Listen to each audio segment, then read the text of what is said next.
예, 오늘은 웨스터민스터 소열의 문답 총정리 세 번째 시간이죠. 기독론. 그래서 이제 21문에서 28문에 해당하는 그 내용입니다. 그래서 전체적인 줄거리가 어떻게 되냐면 기독론의 구성이 구속자 그리스도 21문에서 22문. 그러니까 예수님께서 우리를 구원하신 그 그리스도 구속에 대한 것들을 다루는 거고, 그 다음에 그리스도의 삼준주의라고 하죠. 그래서 선지자, 제사장, 왕의 직분으로서 우리 가운데 일하시는 그 분이 이제 23문에서 26문까지 나눠 다룰 거고, 이 그리스도의 낮아심과 높아지심, 그러니까 그분이 직분을 수행하시는 그 상태가 낮아심과 높아지심 가운데서 이렇게 이 사역을 하셨다. 그게 이제 27문에서 28문까지의 내용입니다.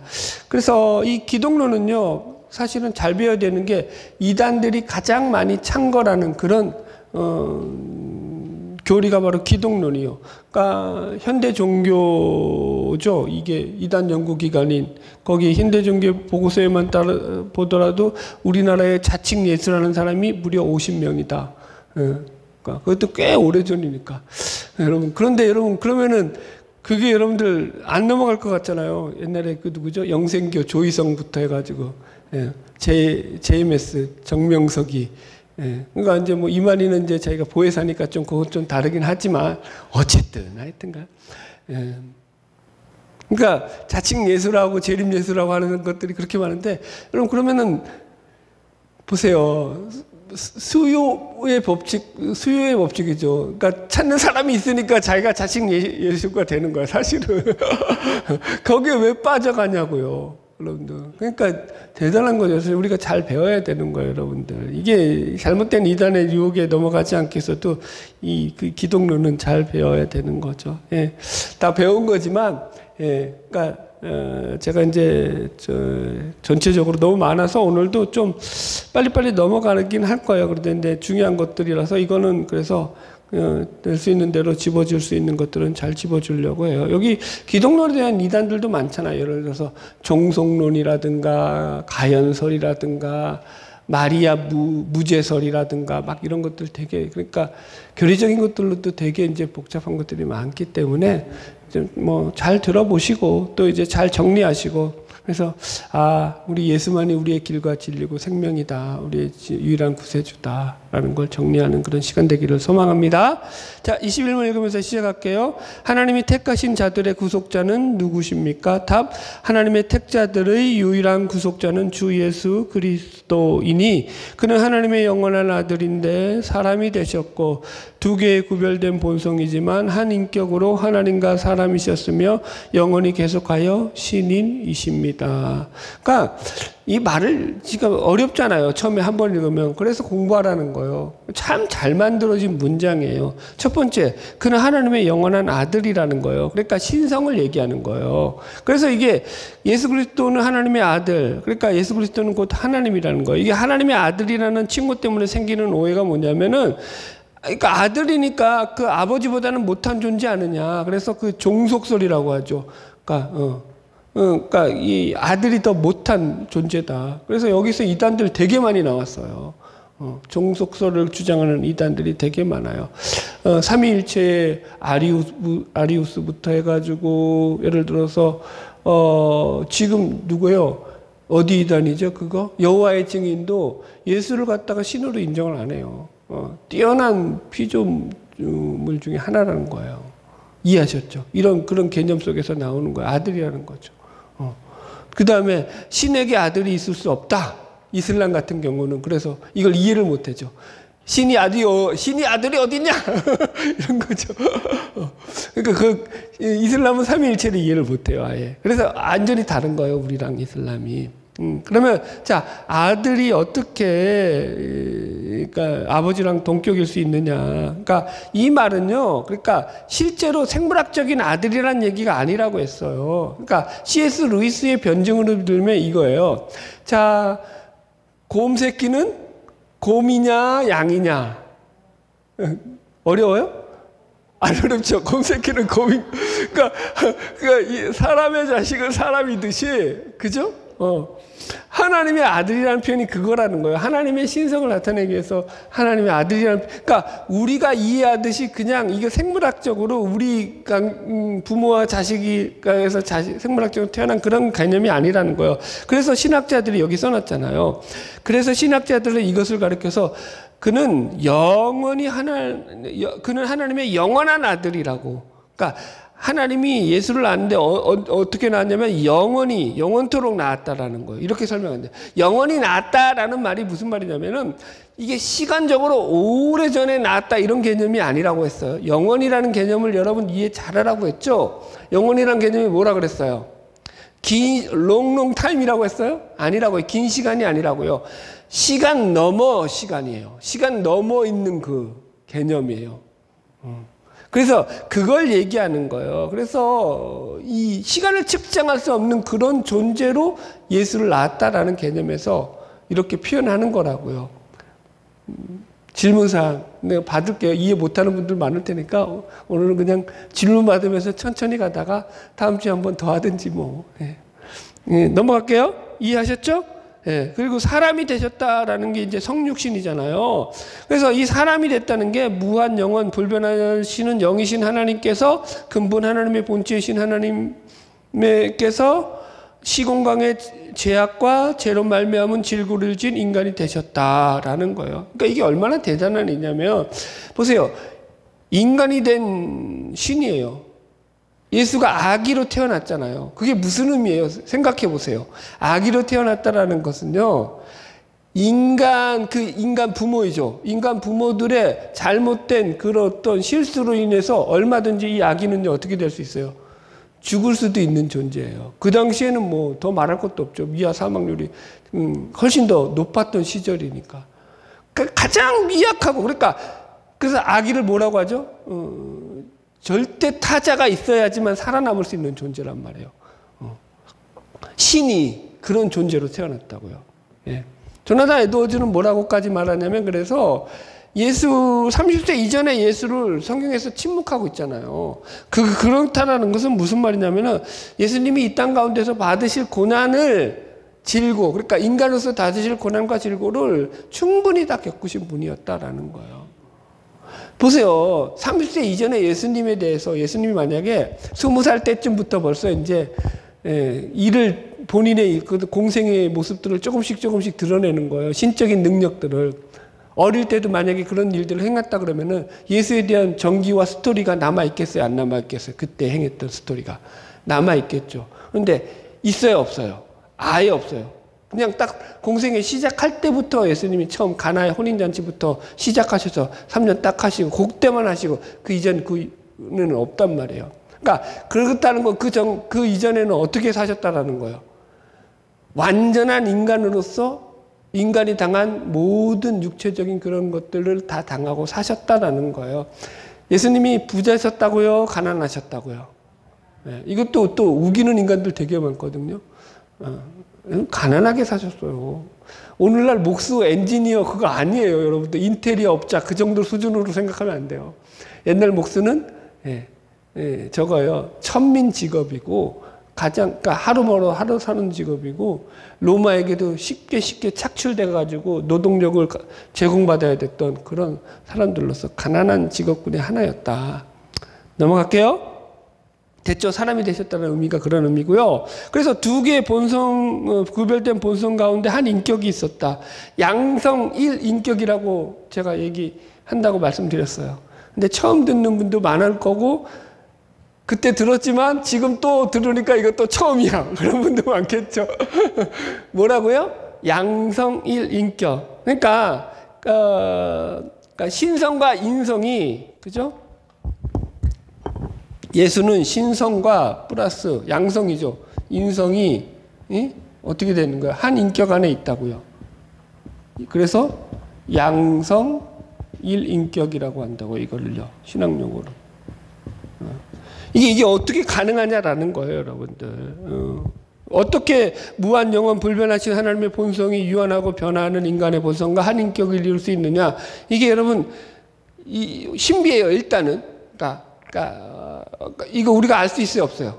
불가해성이라고 하죠. 완전히 몰라요. 그러나 얘는 드러났어요. 예를 들어서 임산부와 태아의 결합을 보면은요, 임산부와 태아는 혈액형이 같을 수도 있지만 다를 수도 있어요. 그죠? 그런데도 한 몸 안에 있어요. 우리가 다른 사람의 혈액형 틀린 다른 혈액형을 받아들이면 어떻게 돼요? 우리는 죽어요. 그죠? 근데 태아와 임산부는 혈액형이 달라도 같이 한 몸 안에 공존을 한단 말이에요. 그러면서 두 인격이 있다라고 볼 수 있는 거죠. 그죠? 그 다음에 두 번째로 인간의 영혼과 육체는요, 결합되어 살아가요. 인간의 구성을 말할 때 인간은요, 육체만 있다고 안 하고 영혼까지 있다고 말하잖아요. 그죠? 그래서 보세요. 이 육체가 힘들면 그 영혼까지도 그게 영향을 미쳐요, 안 미쳐요? 여러분 보세요. 왜 정신질환이 왜 걸리죠? 우울증이 왜 걸리죠? 누구 갑자기 가장 유명한 설교가 스펄전 목사. 진짜 스펄전 목사님이 그 우울증으로 엄청나게 고생했잖아요. 왜 우울증에 걸렸어요? 그 사람 우울증에 걸린 게 이제 그 우울증을 일으켰던 게 그 사람이 가졌던 어떤 그 정신적인 감박, 그러니까 육체적인 그 고통, 그런 것들이 맞물려 가지고 우울증이 왔다고요. 그런 것들이 그러니까 영향을 미친다라는 거예요, 여러분들. 그죠? 우리가 그런 것들을 볼 때 그렇게 말할 수 있다라는 거죠. 이런 것들이. 예. 그런데 보세요. 그러면 영혼 보여봐. 보일 수 있어요, 없어요? 한번 보여보세요. 다들 바보게. 귀신 봤다 있던 거 말고. 자, 세 번째. 그래서 성자 하나님께서 인상을 취하셨지 인간 예수가 신성을 획득하여 하나님이 되신 것이 아니다. 하나님께서 인간으로 낮아지심이지 반대가 아니다. 이해하셨죠? 왜 이 얘기를 하냐면 초창기 기독교 이단 중에는요, 지금은 없어요. 그런데 초창기 기독교 이단 가운데는요, 원래 예수가 인간이었는데 하나님의 특별한 선택을 받아 신이 됐다, 이런 주장을 했던 인간들이 있다고요. 그게 아니라는 거죠. 신이셨다가 인간이 된 거예요. 인간이 있다가 신이 된 게 아니라. 이거 반대로 이해하면 안 된다. 넘어갈게요. 됐죠? 그 다음에 영원하신 신인, 영원토록 계속하여 신이시다. 그러니까 이것도 되게 중요해요. 성육신하신 구속자 예수는 육체로 부활하셨고 육체로 승천하셨고 또 영원토록 영화롭게 그 인성을 잊고 계신다라는 거예요. 그러니까 어떤 이들은 이렇게 주장을 해요. 그러니까 가연설이죠, 쉽게 말해서. 예수님이 이 땅 가운데 진짜 몸으로 입고 온 게 아니라, 그러니까 가짜 몸을 입고 왔다는 거예요. 그리고 이제 십자가에 죽고 부활하셔서 이제 원래 신으로 갔다라는 거예요. 이제 그거에 대한 것들에 대한 생각을 좀 해봐야 되는데, 자 보세요. 예수님이 부활하시고 난 뒤에 어떤 모습으로 나타나셨어요? 제자들에게. 제자들이 보세요. 이게 0이라면은 제자들이 예수님을 알아볼 수 있어요, 없어요? 못 알아봐요. 그죠? 그런데 예수님이 제자들에게 본인의 모습을 알아 보이려고 마음을 먹으시자 예수님의 모습을 보고 제자들이 그가 예수님인 줄 알아봤어요? 못 알아봤어요? 알아봤다고요. 그건 예수님이 인간의 모습을 가지고도 있으셨다라는 거예요. 부활했는데도 인간의 육체적인 모습이 그대로 있다는 거예요. 이해했죠? 그러면 그것만 있어요? 아니면은 뭐예요? 그 벽을 통과하는 그런 물질을 통과하는 그런 영적인 몸도 있어요, 없어요? 있으셔요. 같이 갖고 계시다고요. 이게 두 개가 다 그분 안에 있다라는 거예요, 여러분들. 이해하셨죠?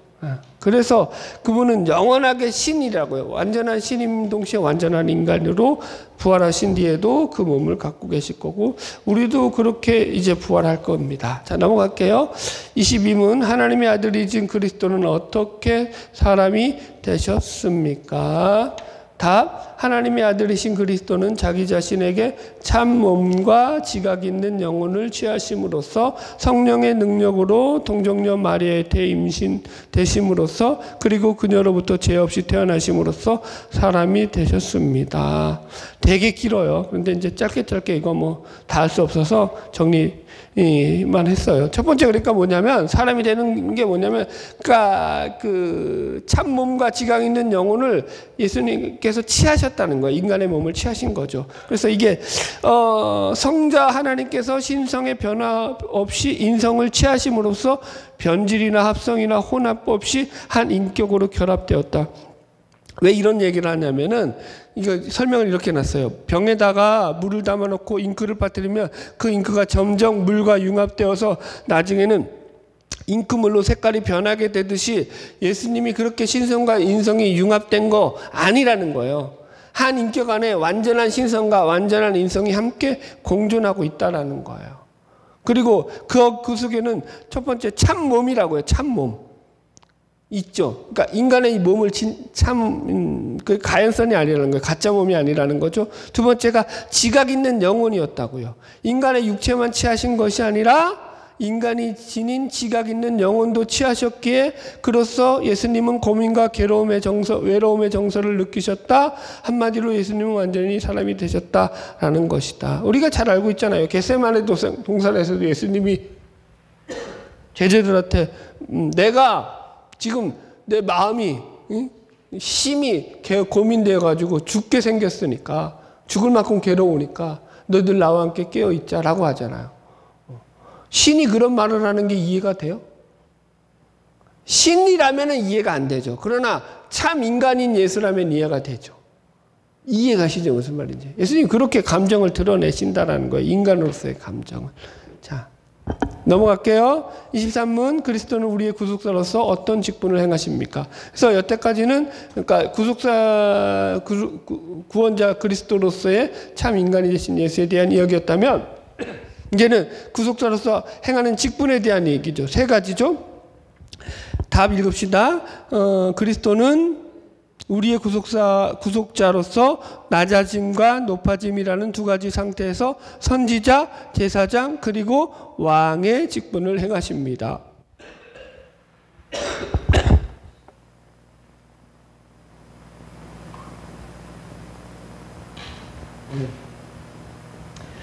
이건 제가 친절하게 단어풀이 다시 해놨어요. 여러분들 또 까먹으셨을까봐. 그리스도라는 말은요, 히브리어로 메시아야, 메시아. 그걸 메시아, 헬라어로 번역한 게 그리스도라는 말이에요. 그래서 히브리어 메시아는 기름 부음 받은 자라는 뜻이거든요. 그래서 유대인들에게는 메시아는 일반적으로 통치자를 가리키는 말로 사용되어서 나중에 그게 발전해서 유대 나라를 이방의 압제로부터 구원할 정치적 구원자, 해방자라는 의미로 메시아가 사용되었다라는 거예요. 그래서 예수를 메시아로 안 믿었던 거고요. 어쨌든. 그런데 보세요. 이게 헬라어로 번역되면서 이 기름을 바르다라는 크리오플러스 그다음에 비동사 토스가 붙어가지고 크리스토스가 됐다고요. 그래서 영어로 번역할 때 크라이스트가 되는 거고요. 이해하셨죠? 왜 크라이스트로 그리스도라고 부르는지를 지금 설명한 거예요.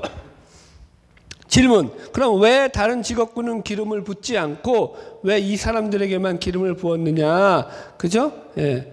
선지자, 제사장, 왕에게만 기름을 부었다고요. 왜 부었냐면은 이건 콜링 때문에 콜링. 이 직업들은 하나님이 불러서 하나님이 직접 세웠다는 차원에서 내가 지명하여 세운 자들이다 라는 차원에서 기름을 부은 자들이라는 거예요. 이게 중요한 거죠, 여러분들.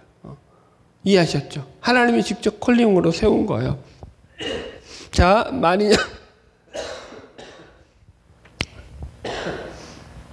이것도 읽어드려야죠. 만인 제사장설이죠. 마틴 루터가 말한 거죠. 신앙인은 모두 동일하게 제사장이다. 지금도 마찬가지예요. 개신교에서도 이게 카톨릭만 아니라 이게 계급 의식이죠. 사제 의식이라고 할까요? 하이라키. 그러니까 이 직분을 갖다가 서열식의 개념을 잡아가지고 목사는 가장 높고 장로는 그 밑이고 그 밑에 또 줄을 쫙 써가지고 따라오듯이. 아닌 것 같은데 한국은 더군다나 이게 군대 문화가 있어가지고 그게 더 심해요. 그거 아니라고요. 아니 수백 년 전에 종교개혁자도 만인 제사장설을 주장하는데 지금 몇백 년이 지났는데도 아직까지 그런 의식을 가지고 예수를 믿냐고요. 그러니까 그렇다고 목사를 너무 만만히 보진 마시고요. 넘어갈게요. 자, 보세요. 내용. 신자에게는 어떤 계급도 없으며 누구나 하나님의 동등한 자녀임을 강조하는 평등의 개념이에요. 신자는 누구나 그리스도를 고백할 때 하나님과 인간 사이에서 가톨릭과 같은 사제나 혹은 구약의 선지자나 제사장과 같은 인간의 중보자 없이도 거룩한 성도이며 동일한 하나님의 자녀다. 이거 착각하면 안 된다. 목사는 똑같은 성도 중에서 뽑아 세운 자가 목사지. 예. 이해하셨죠? 직분으로 다른 거예요. 맡겨진 직분의 차이인 거죠. 넘어갈게요. 그래서 첫 번째가 선지자 직분이죠. 23은 그리스도는 어떻게 선지자 직분을 행하십니까?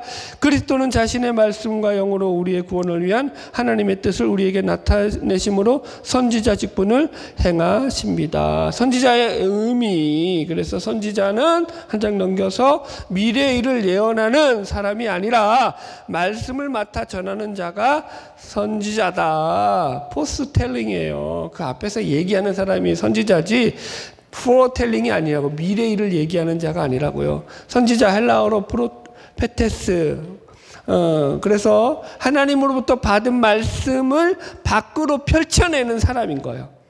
그러니까 단어적인 풀이를 해주는 거예요. 그러니까 하나님의 말씀을 맡아서 밖으로 펼쳐내는 게 선지자라고요. 그런데 이게 어떻게 변질됐죠? 미래의 일을 막 예언하는 게 선지자로. 지금도 그런 사람 되게 많아요. 한국교회도 직통계시하고 막 그냥 자기가 하나님의 음성을 들었다 그러고 하나님이 어디 가라 그랬다 그러고 아주 죽겠어요. 나는 아주. 또 그런 사람들이 또 그리고 얼마나 거룩을 무장하겠어요. 그렇게 하려면은 목소리도 근엄하고 경건은 뭐 남들은 따라오지도 못할 경건을 흉내내죠. 그러니까 사람들이 다 거기 현혹되죠. 그거 아니라고요. 선지자 직분은 미래를 예언하는 것으로 이해하면 안 돼요. 성경은 그렇게 말하고 있지 않거든요. 자, 보세요. 거짓 선지자들이 나오는 이유, 그것을 바라는 수요자가 반드시 있기 때문이다. 성경 찾아봅시다. 신명기 18장 가보세요. 쭉 읽어드릴게요. 이건 이제 제가 여기서 그냥 써놨는데 이거는 그냥 참고로 하고 신명기 18장 가서 읽읍시다. 신명기 18장 14절부터 쭉 봅시다.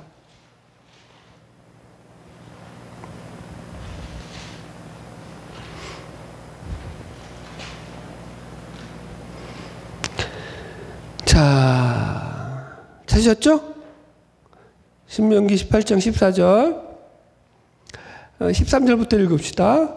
너는 내 하나님 여호와 앞에서 완전하라. 14절 내가 쫓아낼 이 민족들은 기륭을 말하는 자나 점쟁이의 말을 듣거니와 내게는 내 하나님 여호와께서 이런 일을 용납하지 아니하시느니라. 하나님이 보세요. 이방 민족은 뭐라는 자들이라고요? 그들 가운데 기륭을 말하는 자, 점치는 자들, 점쟁이들 말을 듣는다고요.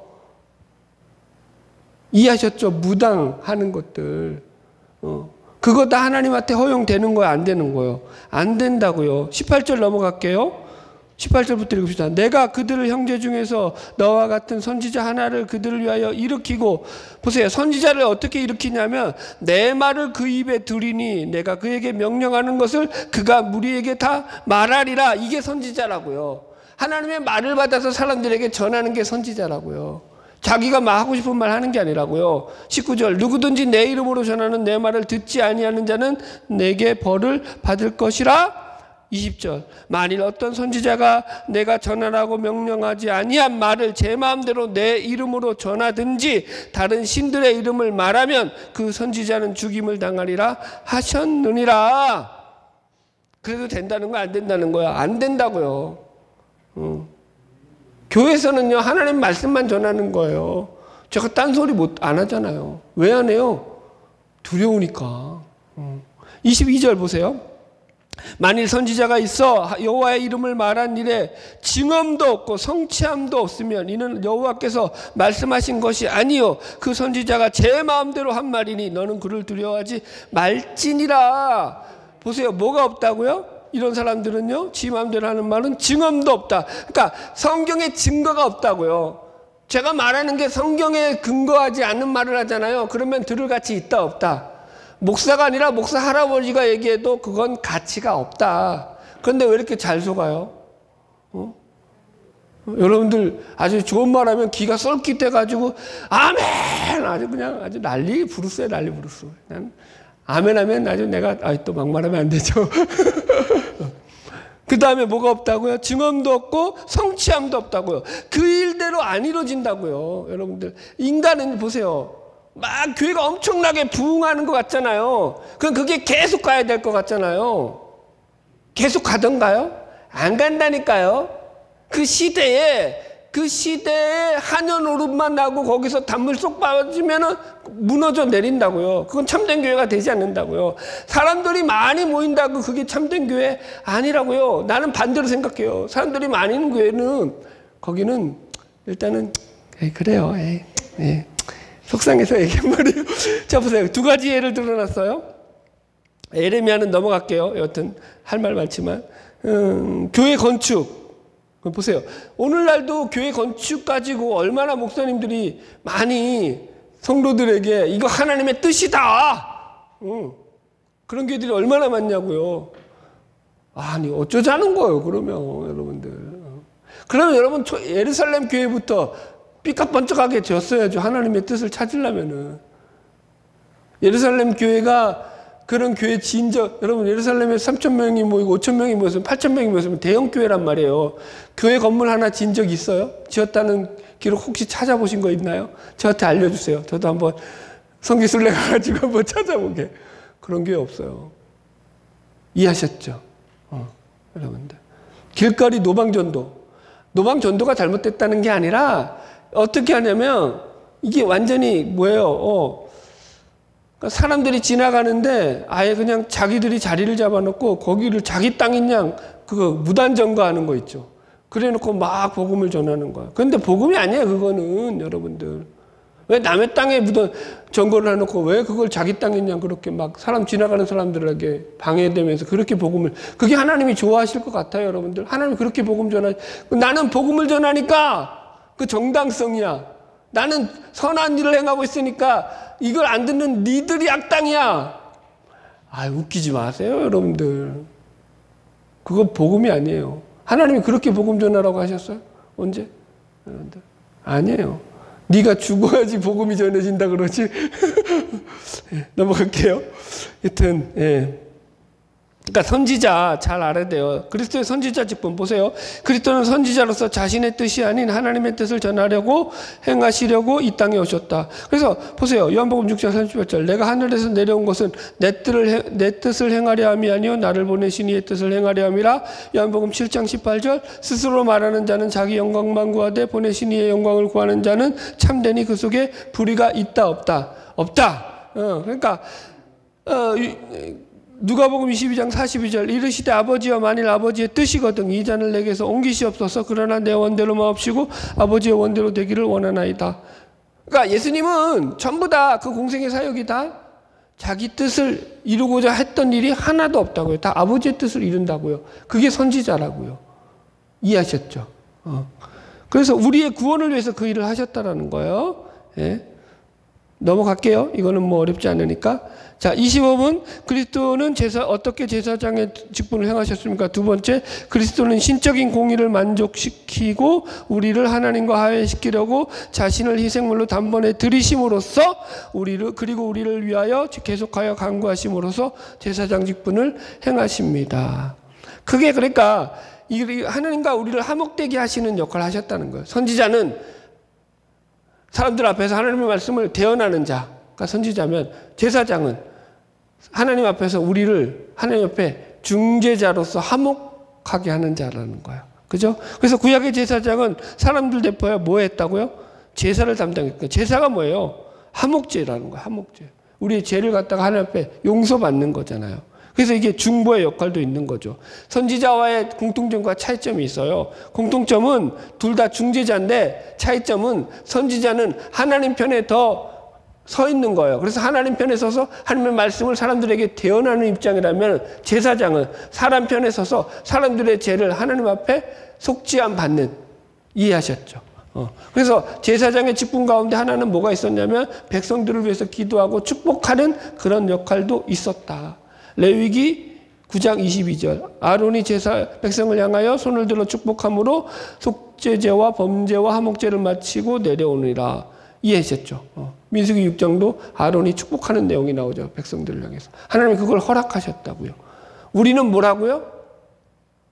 하나님 앞에서 다 만인 제사장, 우리 믿는 자들은 모두가 다 제사장적인 역할을 맡고 있다고요. 이해하셨죠? 그러니까 여러분들이, 그러니까 하나님과 여러분들이 먼저 그러니까 하나님과 화목해야 돼요. 그래야지 다른 사람들과 화목할 수 있죠. 제가 설교할 수 있는 건 뭐예요? 제가 하나님과 사이가 이렇게. 제가 목사잖아요. 그런데 하나님과 사이가 안 좋아요. 지금 하나님한테 삐져 있다고 합시다. 그럼 여러분들 설교가 되겠어요? 안 되겠어요? 하나님이 안 좋은데 여러분들한테 막 무슨 얘기를 막 한다고 합시다. 그거 자기 중심성에서 자기 피하라는 얘기겠지 하나님 말씀 되겠어요? 안 되겠어요? 이해하시겠어요? 무슨 말인지? 기본적으로 하나님이 좋아야 돼요. 하나님으로 즐거워야 되는 거예요. 하나님이 기뻐야 되는 거예요. 그래서 복음이 전파된다고요. 제가 왜 이렇게, 여러분 이거 뭐 5장까지 좀 그렇잖아요. 이거 너무 많잖아요. 인간적으로. 누구 죽일 일 있어? 예?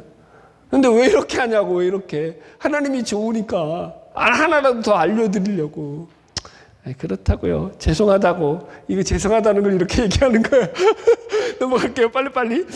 25-2. 그래서 이게 왜 제사장의 직분이 뭐냐면 신적인 공의를 만족시키는 거예요. 신적인 공의. 신적인 공의가 뭐예요? 피를 통한 속죄라는 거예요. 하나님이 정해놓으셨어요. 이거는. 레위기 17장 11절 육체의 생명은 피에 있습니다. 내가 이 피를 너희에게 주어 제단에 뿌려 너희의 생명을 위하여 속죄하게 하였나니 생명이 피에 있으므로 피가 죄를 속하느니라. 히브리서 9장 22절 율법을 따라 거의 모든 물건이 피로써 정결하게 되었나니 피 흘림이 없은즉 사함이 없느니라. 왜 그런데요? 라고 물으면 나도 몰라요. 성경이 그렇게 정해놓은 거야. 이거 하나님이 그렇게 피에 생명이 있는 거예요. 근데 내가 어떻게 알아요, 여러분? 보세요. 피 빠지면 죽어요, 안 죽어요? 죽잖아. 그러니까 그 피에 생명이 있는 거 맞잖아. 피에다가 다른 거 넣으면 죽어요, 안 죽어요? 죽잖아. 그러니까 피가 생명은 맞다고요. 우리는 왜 그런지는 몰라요. 그래서 그걸로 죄를 속하게 하나님이 만들어 놓으신 거라고요. 이해하셨죠? 근데 그 피가 어떤 피여야 되는 거야? 값어치 있는, 가치 있는 피여야 되는 거죠. 그래서 예수의 가치는 무한대의 가치를 가지신 분이시기에 온전하게 신적 공의를 만족시키신다. 이해하셨죠? 그래서 그 피로 우리의 죄를 속하게 되는 거죠. 3번 예수님의 십자가의 대속의 죽음은 하나님의 신적 공의를 그래서 만족시킨 사건이다. 25-3 여기까지 이해 가셨죠? 신적 공의로서 제사장의 저거 하시는 거. 그다음에 중보사역. 그 제사장으로서 중보사역도 있다고 했어요. 우리를 위하여 계속해서 간구하신다. 그래서 제사장 직분은 하나님과 사람들 사이에 중재하는 역할도 있다. 중재적 역할이 있다라는 거예요. 그죠? 그래서 중보자가 중간에 위치하는 자리라고 헬라어 원어도 써놨죠. 디모데전서 2장 5절 우리가 읽었죠. 하나님은 한 분이시여 또 하나님과 사람 사이에 중보자도 한 분이시니 곧 사람이신 그리스도 예수라. 참된 중보자는 하나밖에 없다. 누구라고요? 예수밖에 없다. 우리도 물론 중보 기도를 하지만 진정한 중보자는 누구예요? 예수 한 분이에요. 하나님과 우리 사이에 진정한 중보자는 예수밖에 없는 거죠. 그래서 인간의 연약을 경험하신 주 예수님께서 당신의 속죄 사역에 근거하여 하나님 앞에서 우리의 죄를 변호하시고 우리의 대언자로 계신다. 쭉 그렇게 나오는 거예요. 그래서 지상사역에서는 예수님께서 우리의 희생제물로 대신하여 우리를 위해서 죽으시는 사역을 했다면 천상사역에서는 우리를 위해서 중보사역을 하시는 거죠. 하늘에서는 지금 뭐하고 계신 거예요? 예수님께서 우리를 위해서 대신 하늘 앞에 중보하시고 우리를 위해서 기도하신다. 됐죠? 넘어갈게요. 26문 그리고 세 번째 왕의 직분.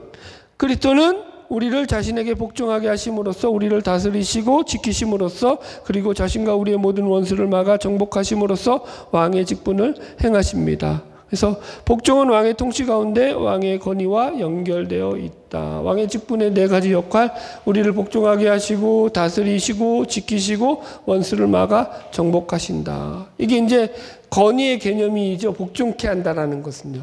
그죠? 권위는 누구로부터만 오는 거예요? 진짜 권위는. 하나님으로부터 오는 거예요. 나머지 권위는 다 짝퉁. 여튼 그래서 그러니까 이게 여러분 굴복하고 다른 거예요. 복종 이게 그러니까 우리 안에서 자발성을 가지고 그분을 기뻐함으로 그분에게 따른다고요. 보세요. 이렇게 설명해 볼게요. 충신이 나올 때는요. 그 충신은요. 어떤 사람들을 밑에서 충신이 나와요. 성군. 그죠?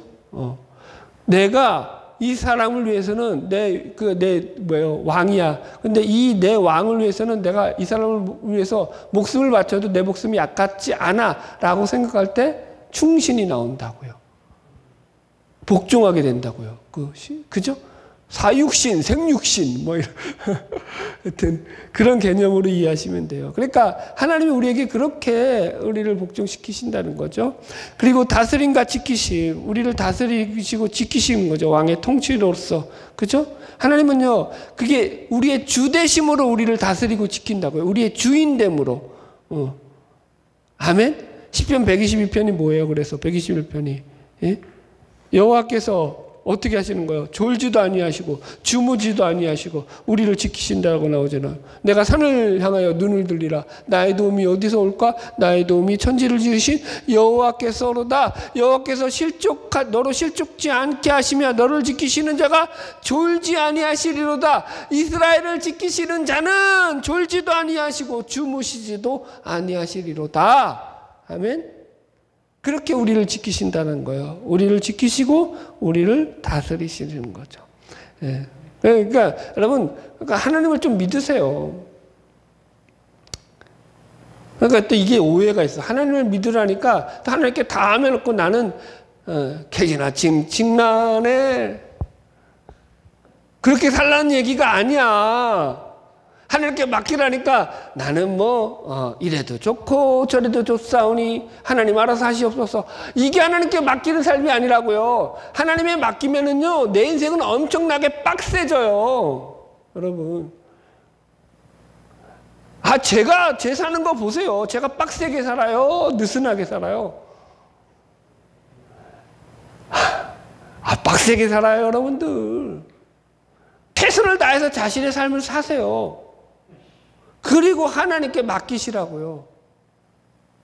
그게 하나님께 맡긴다라는 개념이에요. 그냥 하나님 다 알아서 해주시겠지. 이딴 거 없어요, 여러분들.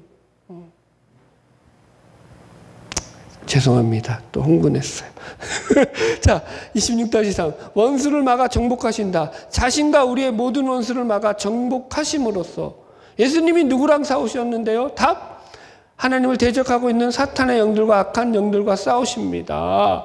그러니까 하나님 우리를 지키시는데 원수를 막아서, 그러니까 원수는 뭐예요? 사탄 마귀죠. 그 대적을 물리쳐 주신다고요. 요한일서 3장 8절. 죄를 짓는 자는 마귀에게 속하나니 마귀는 처음부터 범죄함이라. 하나님의 아들이 나타나시는 것은 마귀의 일을 멸하라 하십니다. 이게 멸한다라는 뜻이 어떤 의미가 있냐면 원어적으로 이게 파괴한다라는 거예요. 깨부순다는 거예요. 디스트로이 알죠?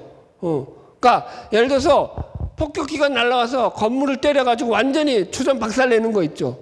그게 여기서 지금 멸한다라는 게, 그러니까 존재를 소멸한다는 개념보다는 폐허를 만든다는 개념이에요. 존재는 남아있죠. 그런데 힘을 못 쓴다고요, 마귀가. 어떻게? 우리가 예수를 제대로 믿고 믿음 가운데서 살아가면. 여러분, 아멘?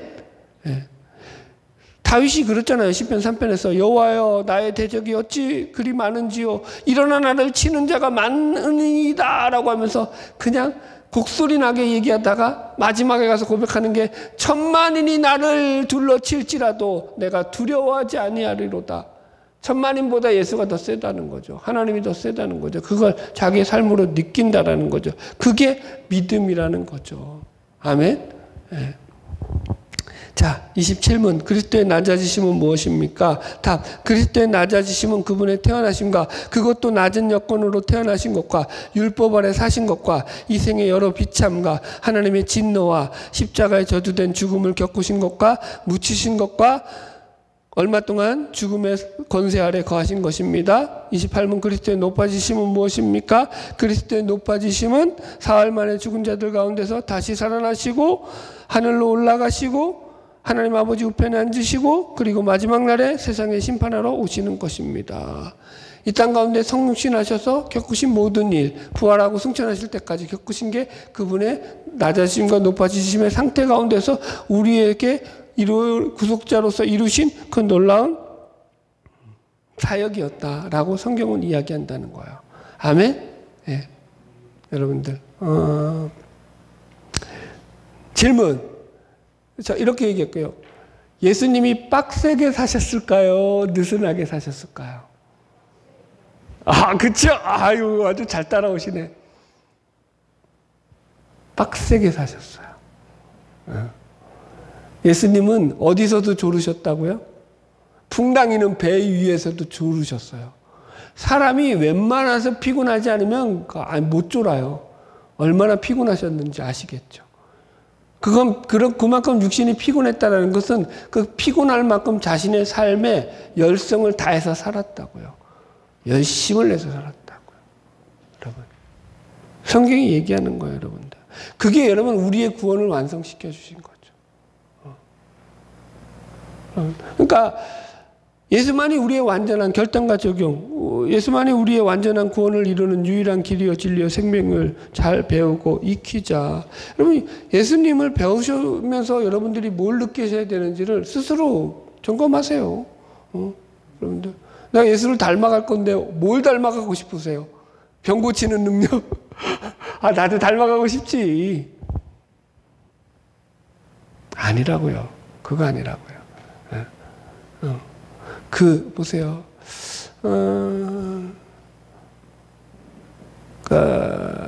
우리가 우리의 삶 가운데서 하나님을 알아가는 것들은요, 내 삶이 하나님을 알면 알수록 내 삶에 있어서 그게 그러니까 내가 막 그냥 뭐라 그럴까요? 자기 중심성에서 자기 안에 갇혀서 생각하고 결정하고 판단 내렸던 것들을 하나하나씩 내려놓는 작업을 하는 거예요. 그게 내려놔지면요, 뭐가 하나님 앞에서 자신의 삶이 다시 보여지는 거죠. 그러면 여러분들 훨씬 더 기쁘죠. 그 삶이. 뭐 오늘 죽어도 아쉽지 않죠. 아쉽나요? 저런 분이 제일 무서워. 제일 안 죽을 것 같아. 저런 분이. 여러분, 우리의 삶이 그냥 하나님 앞에서 내가 하나님 앞에 계속 물어야 돼요. 그런 시간들을. 예수는 어떻게 믿어라? 생각하고 믿어라. 그냥 딱 접어놓고 아 맞아 그래 이게 맞지. 그런 거 없어요 여러분들. 또 생각하고 또 생각하고 또 생각하고. 보세요. 아버지와 아들로서 우리는 하나님과 관계 맺는 거거든요. 그죠?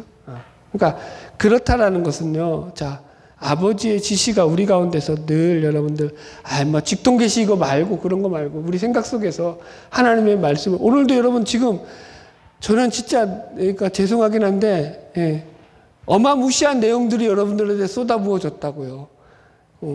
이 중에서 하나라도 여러분들 걸로 소화시켰으면 좋겠다라는 목적에서 했는데 웬걸 아유 내가 하고 나서 후회한다. 아유 이게 이렇게 많이 쏟아부어가지고 이거 어떡할 거야 이거 하나도 소화 못하는 사람들한테 그런 생각을 했어요.